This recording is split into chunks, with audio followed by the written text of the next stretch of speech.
This is where the fun begins.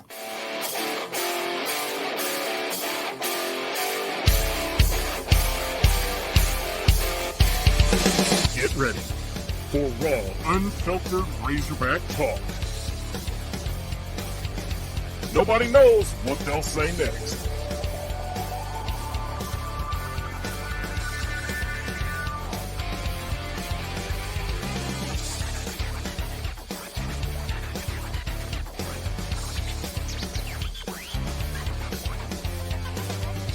It's time to go inside the Hawg Pen with Razorback Zach, Marcus MC Carlton, and Sarah Swish Vogel.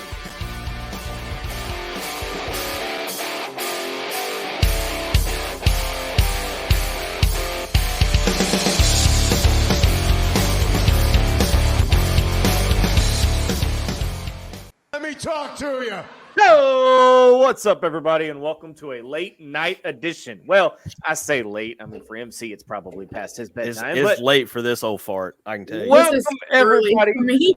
It is early for you, sir. Welcome, everybody, to a late night edition of Inside the Hawg Pen, post-game edition of Inside the Hawg Pen. I'm Razorback Zach, your host from the Central Arkansas Hawg Pen, alongside Marcus MC Carlton from the NEA and from the NWA, Sarah Swish Hambone Vogel. Okay, so we're going to jump right into this, but MC, I have a did you know fact for you. Bring it. The 1990-1991 Arkansas men's basketball team, under the guidance of one Nolan Richardson, set a program record for single-season victories with how many? 21. 31.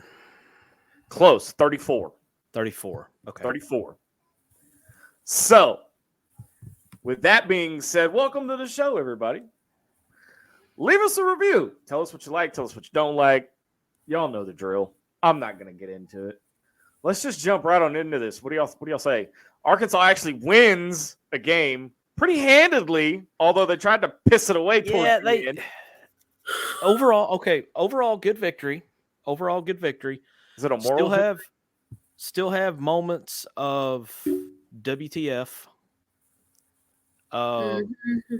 You have head-scratching moments from guys who honestly don't need to be in the game, because when they're in the game, the lead tends to dwindle, and it's to the point that it's not a coincidence anymore. Well, now, who would that be? I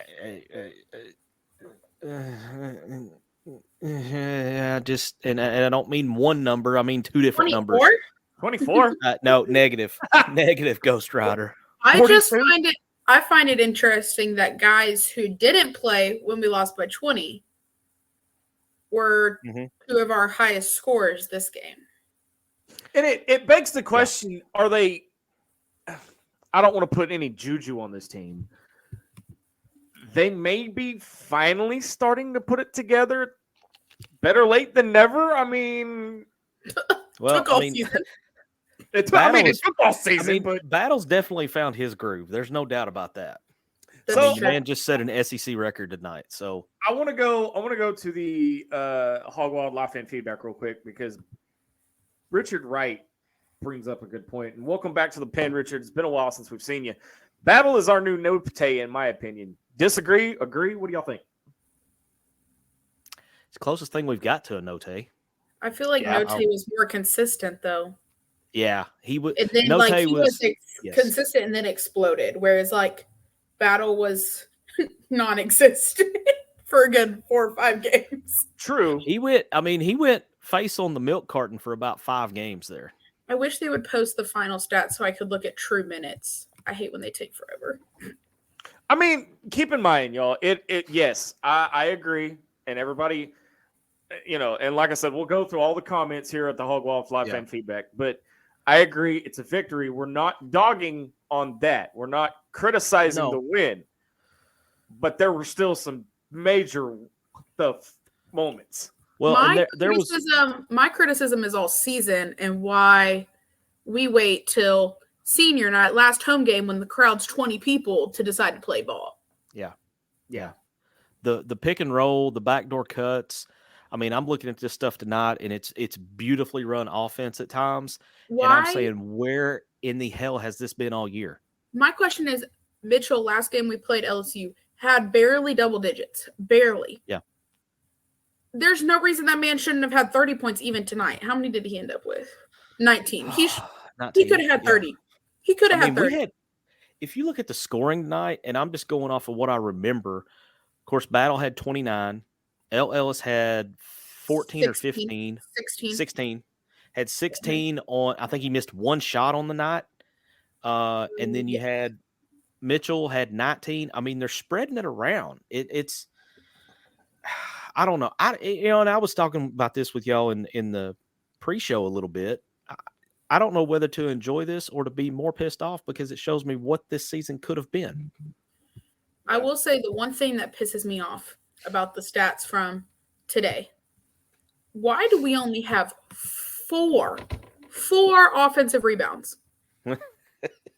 I've been saying that for years. Was it truly because we made all of our shots? No. It's because, oh my gosh, it just drives me nuts.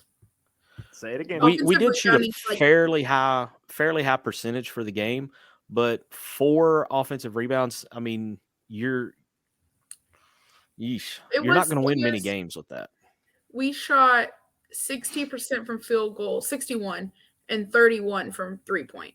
81% from the free throw line, though. That's something we haven't seen in a long time. I don't know what's happened right there. I don't know what's happened over the last few games with free throws, but they went Battle had hit 24 or 25 in a row until they had to say it on the broadcast, and of course this is the next one. Broadcaster jinx. It's like Father Time. The broadcaster jinx is undefeated. Yeah. But like even against Kentucky on Saturday, they were like 25 of 26 from the free throw line as a team. Against Kentucky? Yeah, against Kentucky. I think we missed 1 or 2 free throws on the game. Sarah, 27 for 28. That's a lot of free throws. Yeah. Let's jump over here because there's a lot of chatter going on in the Hog Wild Live fan feedback. Appreciate you guys staying up with us. Jesse has an early bedtime, so he's committed to us, man. I got to give him props. He says, I do have to say, though, that Lawson poster dunk was pretty damn sweet. That was pretty awesome. Hey, and it'd be nice if the ESPN app would have loaded so I could have live from Verizon Arena for the Stevie Nicks concert. Casey Sutton is watching us. I kind of want to know how that concert goes. Casey, girl, I love you. But if you're there to see Stevie Nicks, you have a hall pass for tonight, okay? You know, I will give you a hall pass. I appreciate the dedication, but you're there to see Stevie freaking Nicks. You know, she tried to school me. She was like, you do know who that is, right? And I'm like, yes, I know who that is. She's from Fleetwood Mac. But she had quite the solo career, too. Oh, I mean, yeah, but Richard Wright once again says Arkansas basketball has gelled. Just hope that we can win the SEC tournament. It's going to be tough.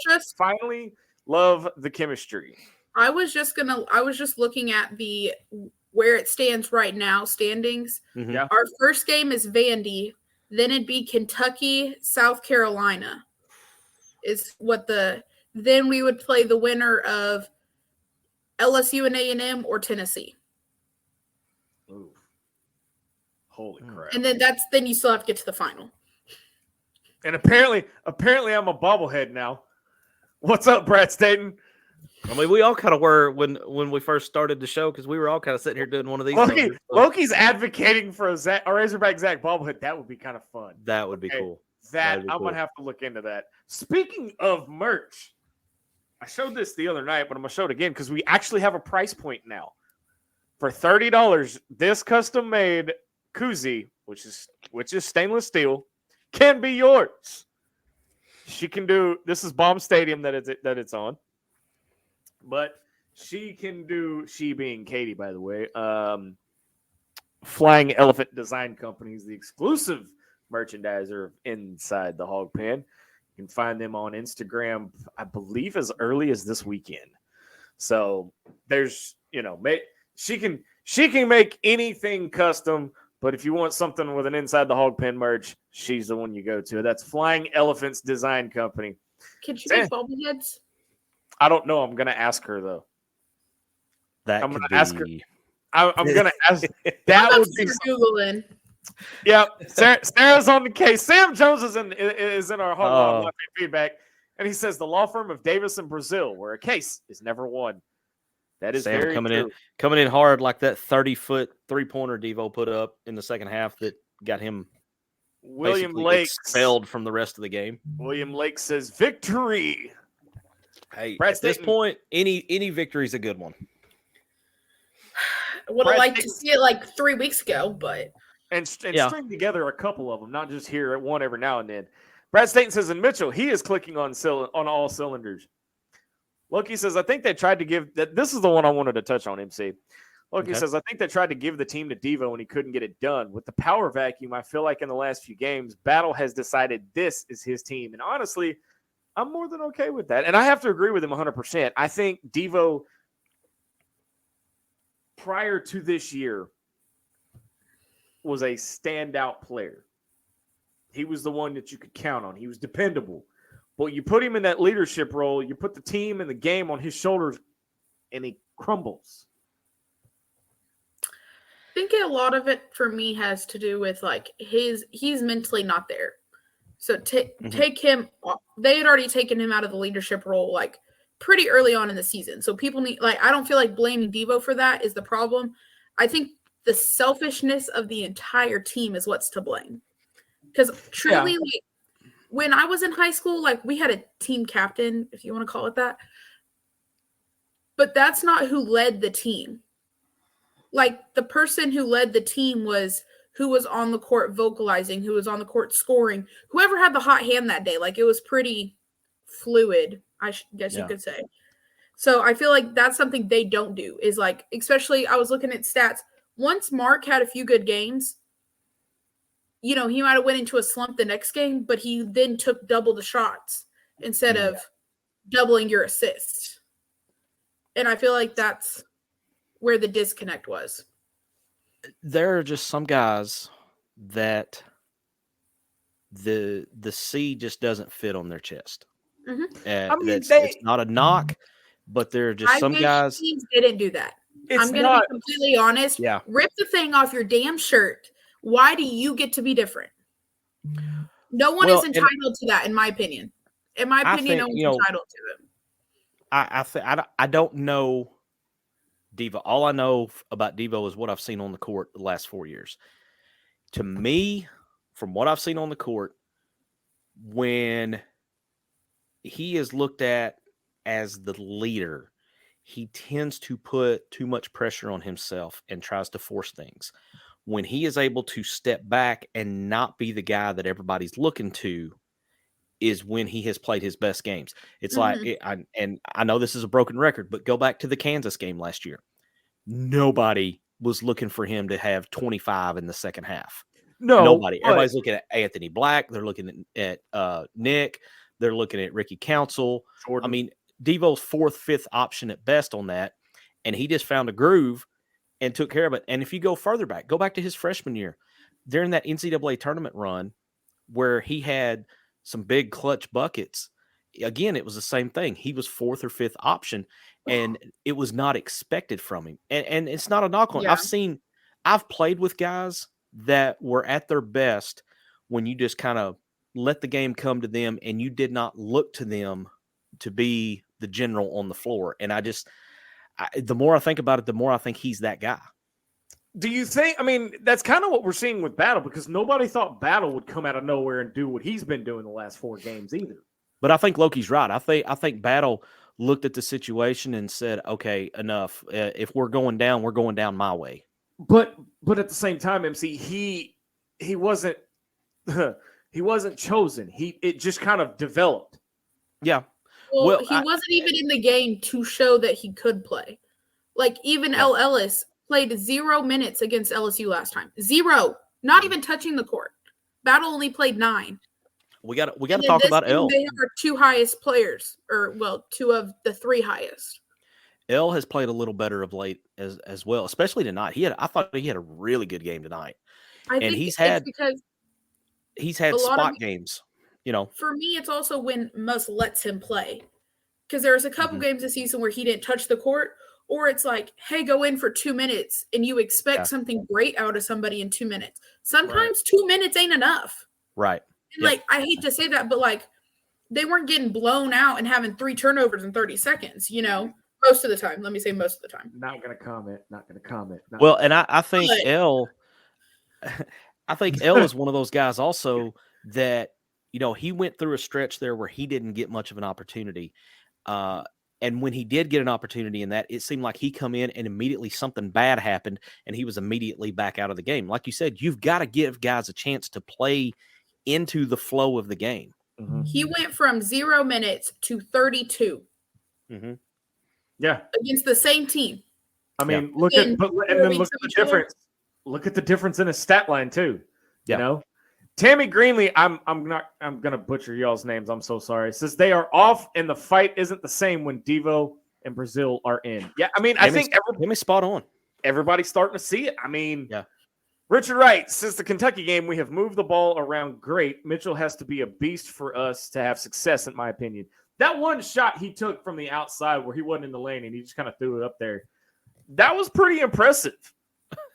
We had 18 assists tonight, which is pretty good. That's pretty good. Yeah. Devin Haslett says, greetings from your old stomping grounds, talking about me from Central Texas. Brad Staten says, I have my own Funko Pop. That's what we need is a Funko Pop. I'll say a bobblehead's like $60. The custom Funko Pops are I think they're about the same. I think they're about $50 or $60. You got to go into the Funko Pop thing, though. I don't think you can do it online. Okay. Sam Jones says the ITHP Uzi Koozie. The Uzi, I like that. The Uzi Koozie. I like it. So here's a question. Oscar Martinez says, what players have the option to come back next year, and who do you think transfers? So of the seniors, I know Devo's the only one with a technical year of eligibility left out of the seniors. But do you think he comes back? No. I don't think so either. No. If anything, he pulls a KJ Jefferson and tucks tail between his legs and runs. That I can see actually happening. He either goes like pro somewhere or he stays. There's no transferring for Devo. Like, I'm just going to be completely honest. Yeah, I kind of agree with that. There's I think no transferring for him. If he's not here next year, he's playing somewhere overseas. Yeah. And of course, Loki's still pitching the bobblehead thing, and he says, you tap the head of the Razorback Zach, and it plays the soundbite of him yelling, louder! I like it. I mean, mine can say, eat your taters! I like it. Now, MC, off in the weeds for a moment, MC has a little divot of his own that he's been hiding where he filmed a commercial that we should have soundbite of. Oh, yes. Yes. Oh, yeah. Did y'all all just see that bus? Yeah, I just kicked MC right up underneath it. I'm okay with that. I'll pay for it later, though. Hey, I will add a little backstory to that. So I'll have this. I'll get this and upload it to our socials. Speaking of commercials, the new Dream On, the Dream On commercial needs to. Oh, no! Stop it! No, it'll just be redone. Gotta go. Because I'm not a fan of. Gotta go. Oh man! Just maybe like Dream On, and then have like Muss hugging Devo and crying after the Kansas game. That's dreaming on, not me watching school. Sorry. And the Buzz Lightyear reference is like too much. I mean, how did that get past Disney? I mean, Disney owns SEC Network, and this thing has played like 685,000 times on their channel. I mean, I think that's why it got past. Because they own the damn thing. Dream On. Loki says, "Why do folks want the C on their jersey? Because some folks just want to be a Rocket." # See what I did there? Does basketball even have C's on their jerseys? I don't think they do. I don't know if they do now that I'm thinking about it. No, they don't. I don't because I know soccer has the ones that you like pull, like it's like a cuff for your arm. Mm-hmm. I think football's the only one that actually puts a C on there. Basketball doesn't care enough. There's not enough people on the field for them to care. Jesse once again chiming in says Ellis was getting yanked for every little mistake earlier in the season. Tonight must just let him play through the mistakes, and we see. That's the thing, and that's a very good point. We see what happens when Muss just lets the guys play. They learn. Yeah, I just. Oh my God! Yeah, this whole year has just been, Twilight Zone stuff. I just hope Locker and Pinion don't leave, or Minifield. I really don't care about. I think Pinion's gone. My other half's in the house. What's up, Kitty? I've been pimping Cooler. I don't want Mark to leave either, personally, but I will make a prediction on Pinion. He will either he will stay in the state of Arkansas, but he'll either go and be neighbors with Zach and be playing for Coach Walker at UALR, or he'll come up here and be neighbors with me. You got to stay in the triangle. The triangle. Talking to UALR, dude, big props to Coach Walker. I cannot believe the triangle. Please, yes, please, no gang signs. This ain't a gang sign. I like that one better. I like the upside down. Yeah, right. Well, it's just y'all. I'm at the bottom. Speaking of Coach Walker, shout out to the UALR Trojans for making it to the UVC OVC conference, #1 seed overall. Former Hogs, McHale and KK Robinson. Right. Dylan wants to know, D-Mad, if we want to talk about. I cannot find his comment now. Where did it go? Obby P. Am I just blind? It's highlighted. It's right above Katie's. Oh, right above. Duh. I can't read. I'm sorry. It says, do we want to talk about Bobby P already weeding out the week? Not the week, but the actual week. I don't think that's what exactly happened.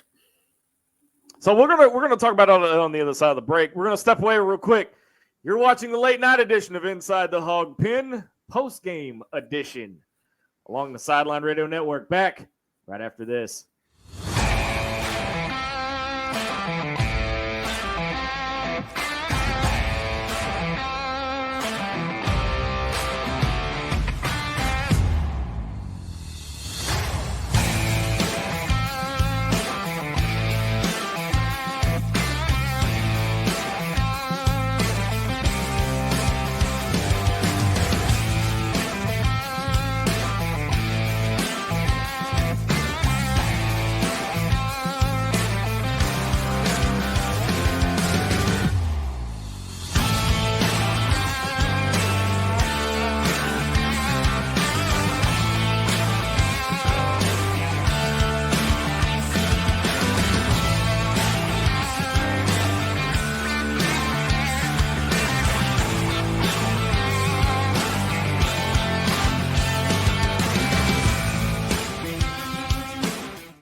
All right, welcome back to Inside the Hawg Pen, late night edition. Razorback Zach, Marcus MC Carlton, and a very disgruntled-looking Sarah Swish Vogel right now.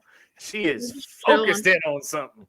I was doing. Oh man, there was a couple of other comments I wanted to get to before we talk about the football team, and then of course we have to talk about baseball because I'm gonna say one thing and one thing only, and I pray to God I don't butcher this guy's name. Yeah, I'm not even going to try it. Vahiva Aloy. Aloy. Aloha Aloy. I have a nickname for his first home run when we get to it.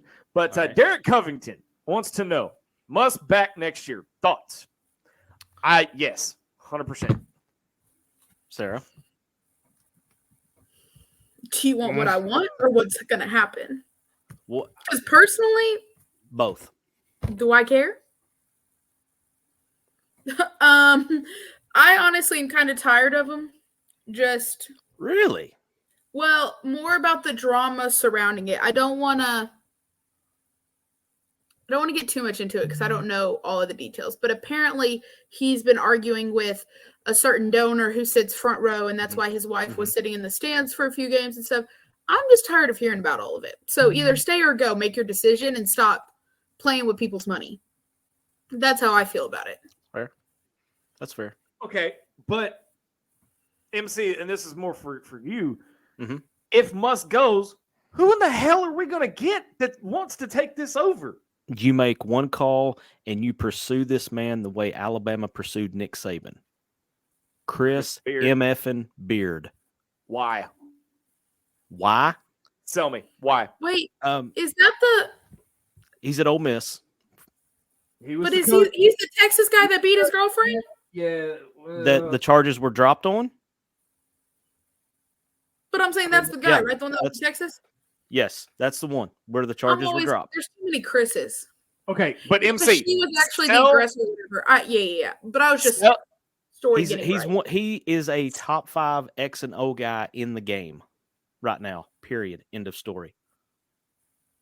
Really? If you go back and look over his career, he was the guy at Little Rock that took them to the dance, upset Iowa.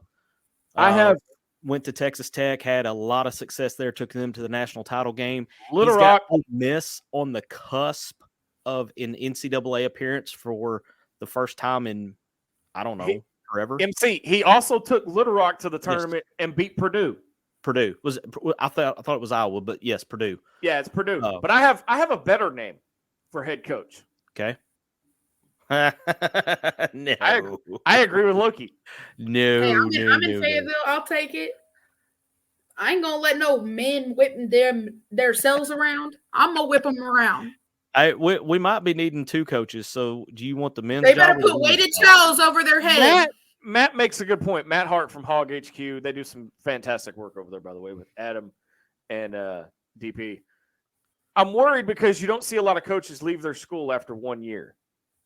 That's a fair point. That is a fair point, but I will say this. I don't see Beard coming here, and I don't see Muss leaving, to be honest.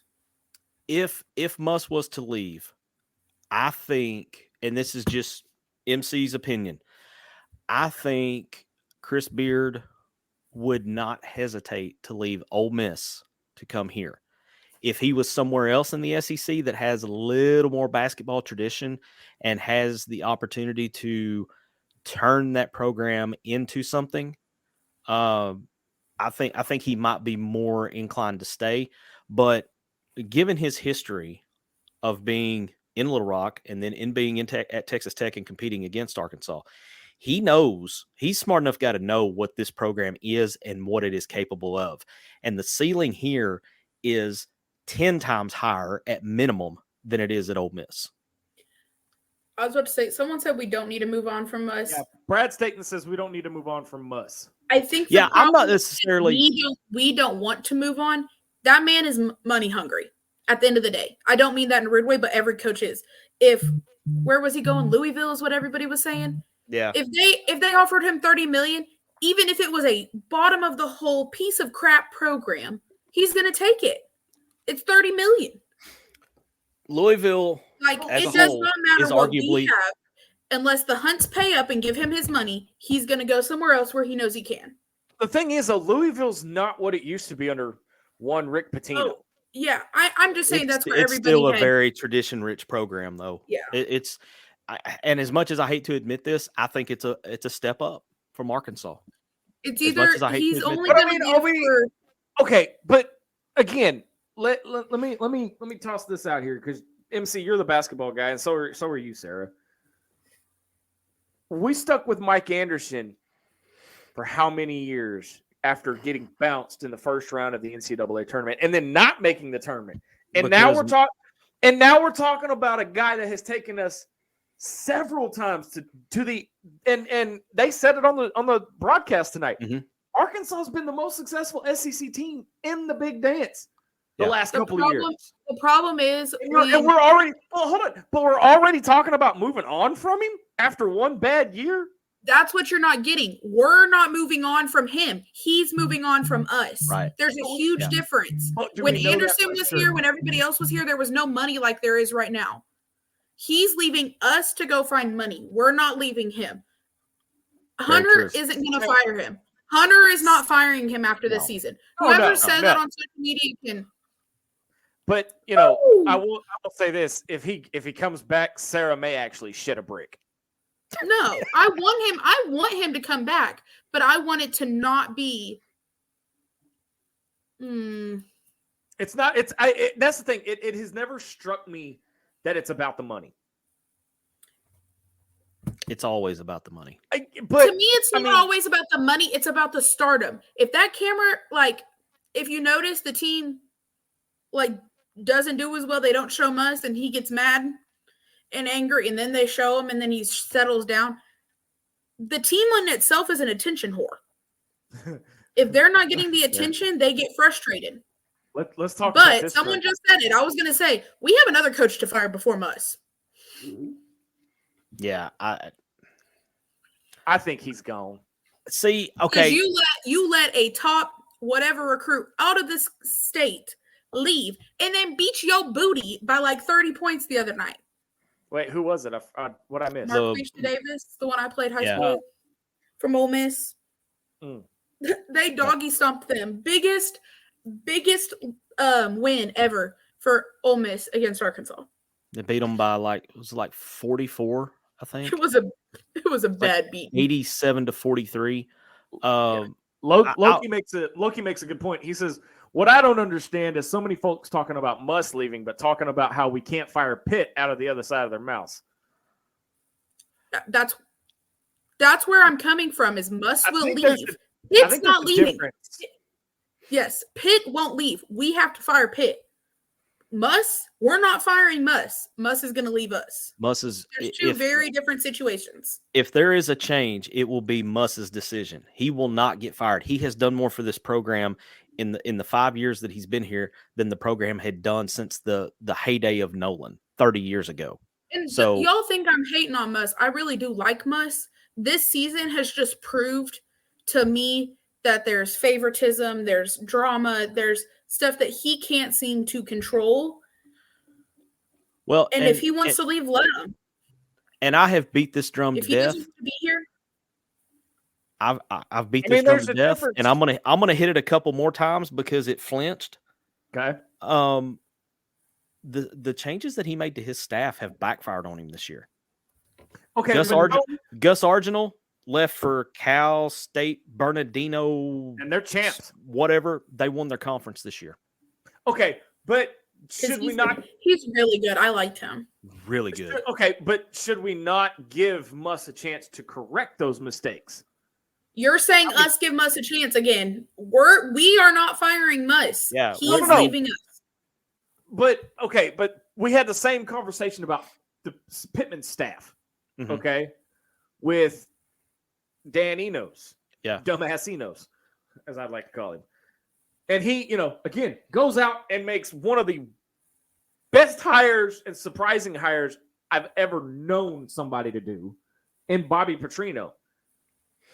If Muss does not leave, because we don't know one way or the other right now, y'all. Right. Okay? This man could be working behind the scenes about a home run that we don't know about. You think he's going to fire his kid? You think he's going to fire his kid? That's where I was going. You think he's going to fire his own child? I would. Tell me that. I would in a heartbeat. If he's not doing it at the end of the day, it's business, and that coaching staff is a business. It has to be a business decision. But that's two hires that should have never been made. Mm-hmm. Neither one of his kid should be allowed. I don't care who hired him. That last name comes across whoever's hiring desk. They're not turning it down. I'm just telling you. Those are two hires that should have never been made. His son is director of operations, and his other son stole another graduate assistant or grad manager position from another person at the school because his last name is Musselman. I will go so far as to say there's a third hire that shouldn't have been made, or he should not have been promoted to the position he has on the bench, and that's Ronnie Brewer. I felt like he was better off in the director of basketball operations or whatever side job that he was doing. I kind of like him with recruiting. Yeah. I'm fine with him with recruiting. I don't like his placement on the bench. I don't like his placement on the bench. Oh, because he's currently like director of recruiting or whatever, isn't he? Something. All I know is that he took a promotion prior to the season. Assistant coach, recruiting coordinator. Okay, recruiting coordinator's fine. I got no problem with that piece of it. He's under Michael Musselman, who is director of recruiting. That's the problem. I have a problem with that one. I have a problem with. Go ahead, Zach. Go ahead, Em. Why would you put Michael Musselman in charge of recruiting when you have Ronnie freaking Brewer, who A, former player, B, knows the game, C, knows the state and the university? And I get it. It's his kid. Come on. He literally, but Michael didn't even graduate from here. That's my point. That is my exact point.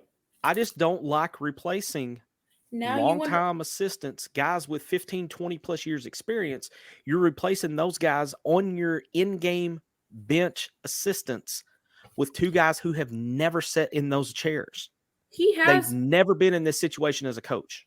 He has 3 other guys. I don't know why Ronnie's really up there, to be honest with you. Because you got Keith, you got Ruda, and you got Lee. Why is he up there? Yeah.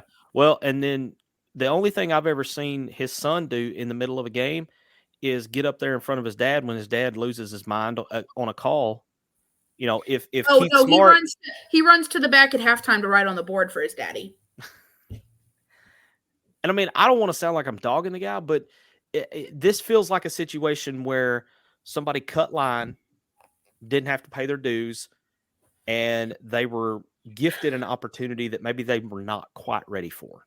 Yep, and his other kid is graduate assistant. So let's put basketball to bed for now, because guess what starts up? Actually, I don't think anybody on here watches women's basketball enough to talk about it, to be honest. Because we have one of the top recruits ever in Razorback history, and she was suddenly at home for a few games, has been injured a few games. She hitting the portal?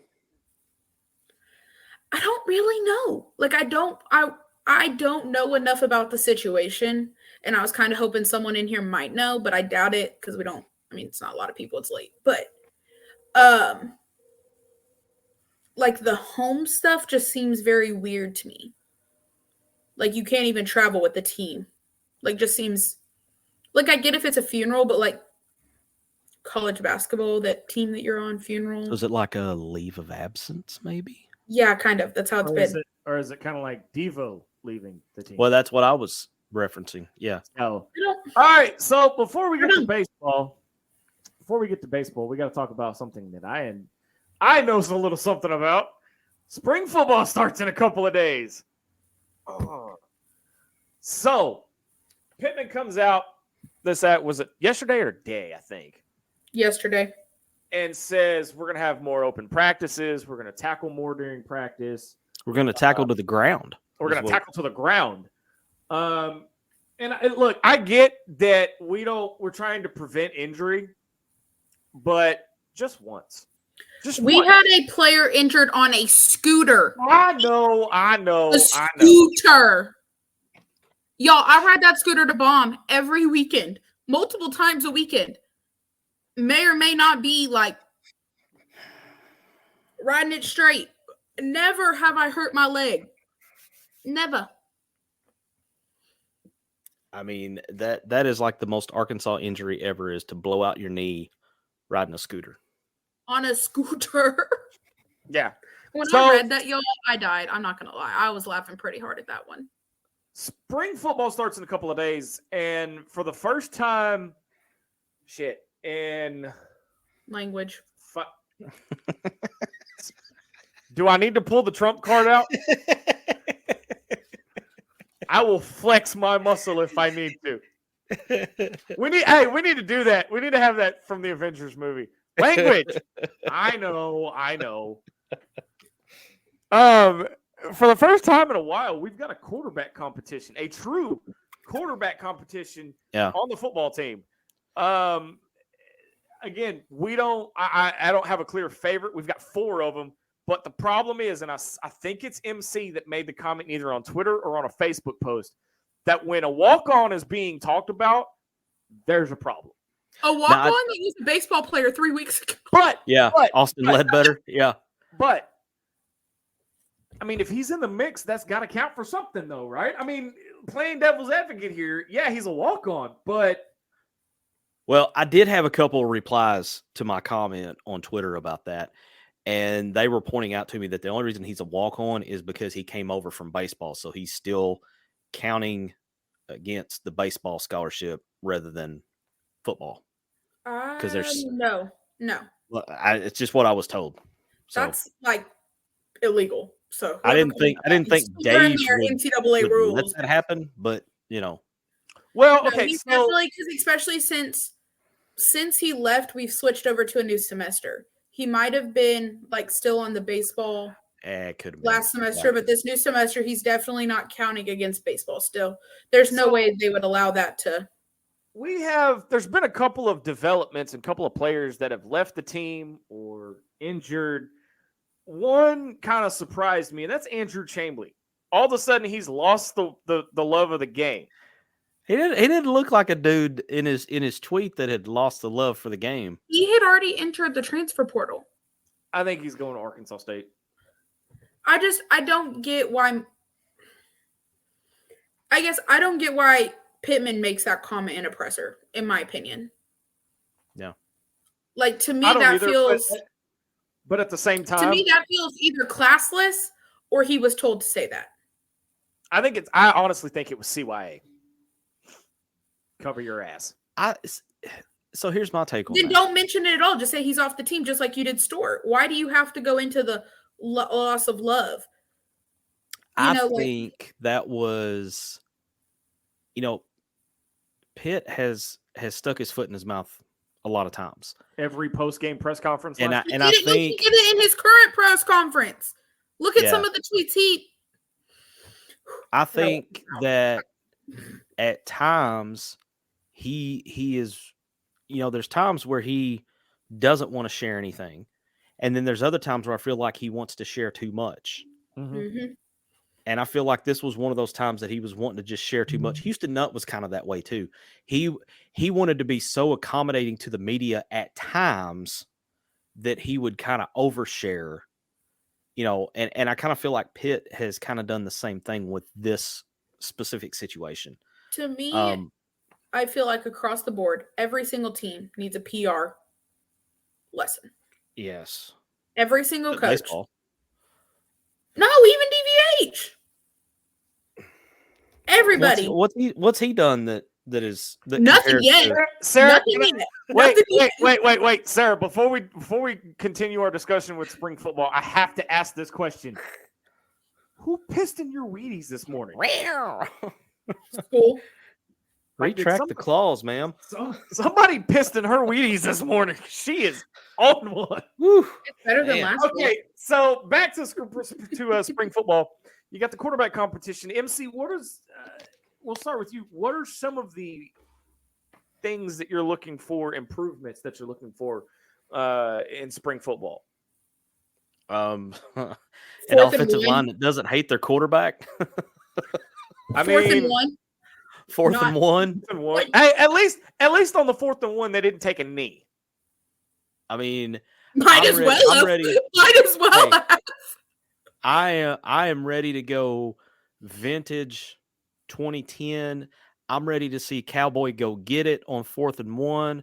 I'm ready to see the wheel route. I want to see.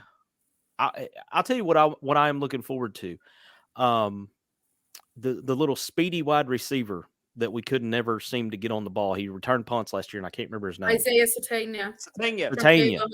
I want to see Satania in this Petrino offense because I kind of feel like he could play that Joe Adams role. I'm really looking forward to. He had a couple good plays this last season when they finally let him. Mm-hmm. Yeah, he had some dumb mistakes too, though. I'm not gonna lie. Yeah, he did. I'm really looking forward to seeing what exactly this Bobby P offense is going to look like because we never did. And again, I'm mentioning a team that we hate, but we never saw anything explosive down at Texas A&M. But we also know all Jimbo, those weapons they had too. I mean, but we also knew that Jimbo wasn't going to turn play calling over to Bobby P. Right. Okay, we also knew that. But I think Bobby is, I guess, the new Barry Odom. Yeah. He's got the head coach just on the other side of the ball. Just on the other side of the ball. All right. Well, and I will say this: we all know that when it comes to offense, and there's a lot of former players out here that would verify this. Petrino is a perfectionist. Okay, that's his nature on offense. I mean, I've heard Joe Adams talk about it. I heard the late great Ryan Mallett talk about it. I heard Tyler Wilson talk about it, that they would run stuff over and over and over until it was just almost perfect.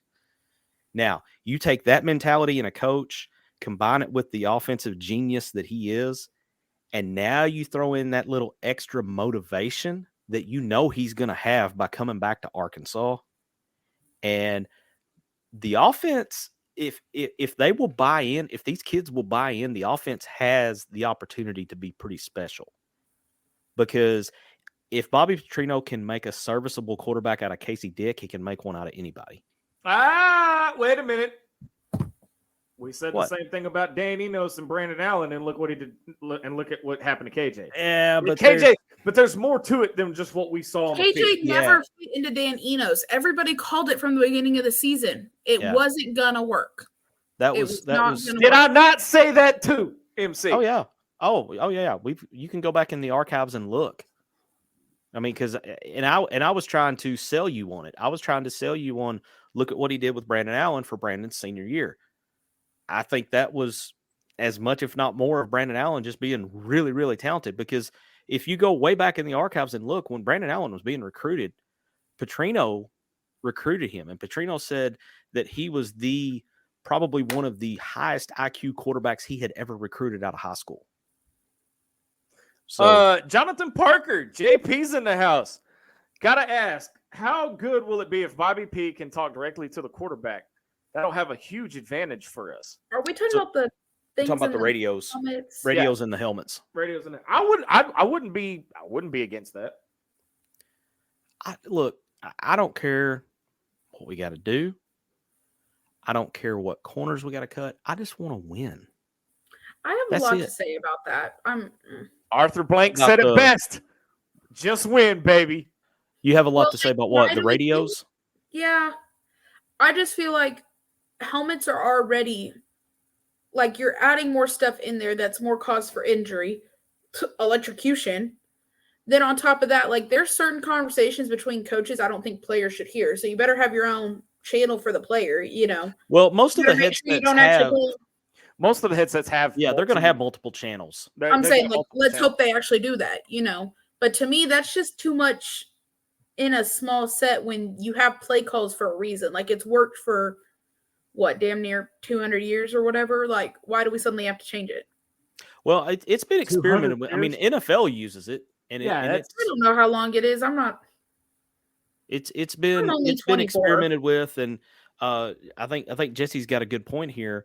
You know, as far as player development goes, it helps prepare them for the NFL, because if these guys are good enough to play in the NFL, that's what they're going to be dealing with. Yeah. They're going to be dealing with the headset communications. And I guess I just I'm not one to add stuff to a helmet. I feel like that's meant to protect you, not to be an electronic device. But I mean, I'm all for any advantage. Next thing you know, you're going to have, like, what is it in Spy Kids when they have the little goggles on, you can see shit and they're highlighting it. They already have that for the special need kit for the blind or the deaf.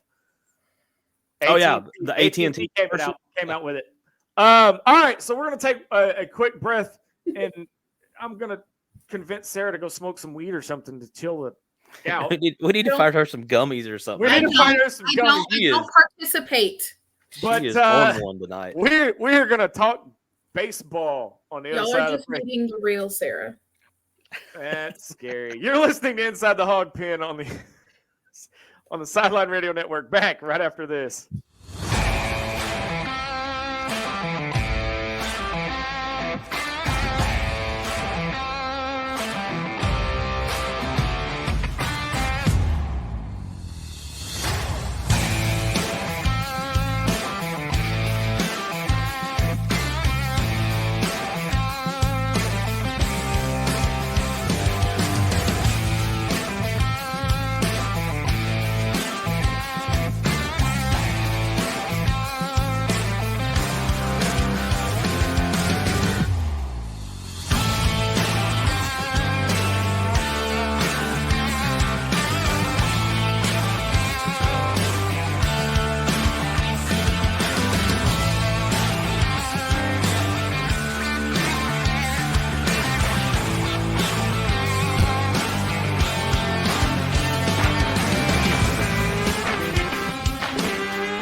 back to Inside the Hog Pen late night edition.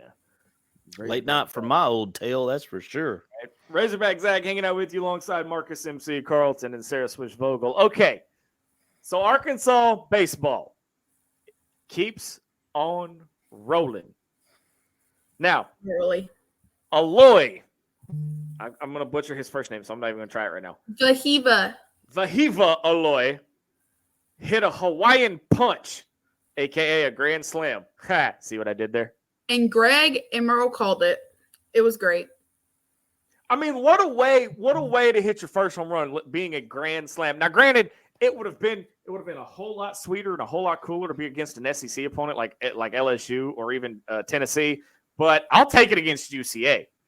Oh, also the answer to Jesse's question is not in the hog pen. Not in the hog pen. Because he said, "Where is the Sarah that I hung out with Friday?" In the hog pen, not in the hog pen. I'm here. Trevor, wait, hold on. You are in the hog pen, just not HOGPEN. Yeah.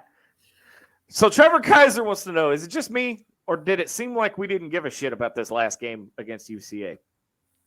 I don't think it was that. Look, in-state games are different. When a team like UCA comes to bomb, they're going to be playing with a little extra juice, and that's not a knock on UCA. UCA gave LSU fits a couple weeks ago. They did. Yeah. So UCA is a pretty solid ball club. To me, it's a midweek game after a long weekend against, I don't want to say a subpar opponent, but not an SEC school. It's a lower tier. It's a lower tier. All midweek games. The only midweek game I want to see us do good in is Texas Tech. The only one I care about, to be honest. Had we lost, oh well. Yeah, you're not pitching Hagen Smith, you're not pitching Brady Tiger, and you're not pitching Molina. How about Gackle pitching his way out of that jam? Yeah. As a freshman. When I tell y'all, my stomach was not doing well. Bro, that was wild. I was stressing. But I think it added another notch in his belt to get him ready for SEC play. Yeah. Yeah. And it wasn't, who was it started that game? Was it Fisher? Yeah, Big Tuna. Yes. Yeah, Big Tuna. I didn't think he pitched that bad. I thought he pitched pretty well. And then Cody Frank did not have a good day. Frank did not. Frank. He. I don't know if he was tipping his pitches or they just made there good was hits Frank or what. And then Dawsett, yeah. Dawsett hit a guy. Well, and broke his nose. Oh, it did? Yeah. I was listening to so the kid that got hit in the face. Damn. Played. So that might have been Fisher's, because Fisher and Hassett, or however you say his name, Dawsett and Fisher both hit guys. I think it was Dawsett. I think Fisher hit like two people. Yeah. In a row. But I think Dawsett hit the guy whose nose got broke. But anyway, the reason I know this is because I was driving home from work when that happened, and I was listening to Bubba Carpenter, and it was Chuck for some, I guess, because Phil's with the women's basketball team. Phil was with the women's basketball team. And the kid that got hit and broke his nose played like Little League or something for Bubba Carpenter. And so Bubba was getting texts on the guy on the update. Jesse just said Dawsett hit the NWA guy in the face. It was Dawsett that hit him in the So I saw him get hit, but we're out there, we can't hear anything. So it was ugly. I don't know if you saw the replay or not, but it was ugly. How fast did he they don't ever replay stuff like that. Okay. I wish they did. Well, it was luckily, pretty bad, I'm not gonna lie. I mean, it was a breaking ball, so it wasn't as fast as it could have been. But still, 75 miles an hour to the face is still 75 miles an hour to the face. So, I don't know that they didn't really give a crap, but I mean, if you've heard Dave talk, midweek games to him are almost treated like a scrimmage. And you could see that from the number of pitchers that we used in that game too. It was also like you had to be there, but like the weather started here. And by the third or fourth inning, it was here. I walked out in t-shirt and shorts, and by the fourth inning, I was sitting there like. So it was like that one game last year that heavy rain blew through, and it just froze not everybody out. Not that bad. It wasn't freezing. It was still like 50 degrees. It was just that cool wind. So you start off hot and then you kind of like, it just felt weird too. Gradual. But like, well, and wood didn't look bad. I didn't think, or wood was like, all right. Hewlett, I didn't really care for. Frank, I didn't care for. Okay, hang on. We gotta. If you're gonna mention Hewlett, we gotta mention the unicorn, the 4 strikeout inning. Man, that was weird. I had to figure out what had happened because I was not that okay. Let me at that moment. I went to get a snow cone. Let me old man rant for just a second. The drop third strike rule is the dumbest rule in all of sports. I hate it. It makes no sense. It is the dumbest rule in all the sports. But it did put stone in the record books because there have only been, in the history of baseball, I saw this, there have only been like 93 total pitchers at any level who have had a 4 strikeout inning. I saw that. Oh, I want to do Jonathan Parker's comment first. DVH uses midweek games to get guys experience so he knows who he can count on later in the season. Yeah, that's true. And then Loki says, as someone who has been hit by a baseball going 95 miles an hour, don't get distracted in a batting cage, kids. Getting hit by a ball like that is a pain all of its own. I've been struck in the hip in a batting cage with a 60-mile-an-hour fastball, and it left a pretty nasty bruise on my hip. I took about a 75-mile-an-hour pitch to my butt, which is the best place to get hit. But it still sit down for a week. It still hurt. I mean, I've never been hit with a baseball or anything, but I kicked a soccer ball so hard into a girl's stomach I busted her spleen. Does that count? Jesus! Oh my God. We have found Cam's replacement for kicker on the football team. I tried to try out, but you had to play high school football. I filled out the thing, and then they sent me an email saying you had to play high school football. MC, that's what you took away from that? He busted a girl's spleen, and that's what you took from that?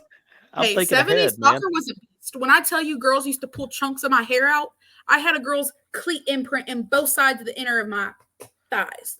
I have not watched a lot of girls' high school soccer, but what I have watched, that is like the dirtiest game I have ever seen. Y'all can, it's football without the pads. Bitches be crazy.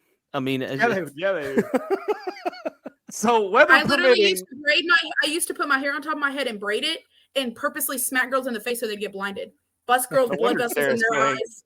Brad Staten says, no wonder Sarah's so angry. I think we have found it. I just need to play sports again. The anger's building up. If anybody wants to go, to a boxing gym and just be my dummy for a little bit. I'm telling you, we need to open a rage room. There's one up here. It is just so expensive. I'm just going to go use Jill and Greg's backyard. There you go. There you go. That's our new intro, MC. Yeah, there you go. Savage Sarah. There. I like it. I'm not even angry. I'm just speaking the truth. You kind of been on one tonight. You've been on one tonight. You've been a little more free flowing tonight. Weather permitting, we've got a 3-game series starting Friday afternoon with Murray. Was it Murray State? No, that was who we just beat, isn't it? That's who we just beat. McNeese. Who do we have this weekend? McNeese State. Yeah. State. I knew it was I don't think it's McNeese State. It's just McNeese. I guess they dropped the state, but okay. Yeah. It's McMurray. Given, hopefully the weather holds out and we have, because if not, we may end up doing a doubleheader on Saturday. No, it is McNeese State. They just don't put that on their title. So it's kind of like Memphis and Memphis State. Yeah. Which is dumber than dirt. But who do Hey, Sarah might be in Memphis this summer. Meanwhile, MC and I are just holding back comments right now. Fine. On that note, we're going to wrap it up. MC, final thoughts before we get out of here on this late night edition of ITHP. Good win by basketball. Unfortunately, it feels like it's a case of too little, too late. Yep. I mean, they can't get out of the Wednesday night sadness game at the SEC tournament. So go down to Bama on Saturday, see what happens, and then go over to Nashville and just, treat it like you got nothing to lose. Sarah, how about you? Maybe I'm sad because I won't be at baseball Friday or Saturday. Oh, no wonder you mad. I'll be there late on Friday. I had fans reaching out to me saying they were going to look for you Saturday. Yeah, a friend asked me to drive her to Tulsa, so I'll be driving her to Tulsa. It's a non-conference, so I'll be there for LSU. If you need me for LSU, I'm not gonna say I'll be incognito. I'll be there, but I won't be there. Oh, Loki. Gonna leave that there. Oh my god. We'll just leave that one alone. The number of offensive rebounds. Yeah. The number of offensive rebounds Arkansas had tonight. There you go. And the person with the most turnovers in the littlest amount of time. That's going to do it for us. Stay tuned to our social medias for next week's schedule as far as our show is. Because, again, like MC said, we have the Wednesday Night Sadness game. So 7 o'clock. It may be an early, it may be a late, or we may end up just pushing it depending on what happens. It kind of depends on how they play. It kind of depends on how Sarah can't go early because she has a test. Well, I mean, MC and I can hold it down. We can, No, the dynamic duo. you gotta have the savageness. You can't have the nice. Start saying only if you bring the savage again. That's the only way we're letting you back in. Two nice people and no one to be the bad cop. That's why you brought me on the show, to be the bad cop. To be.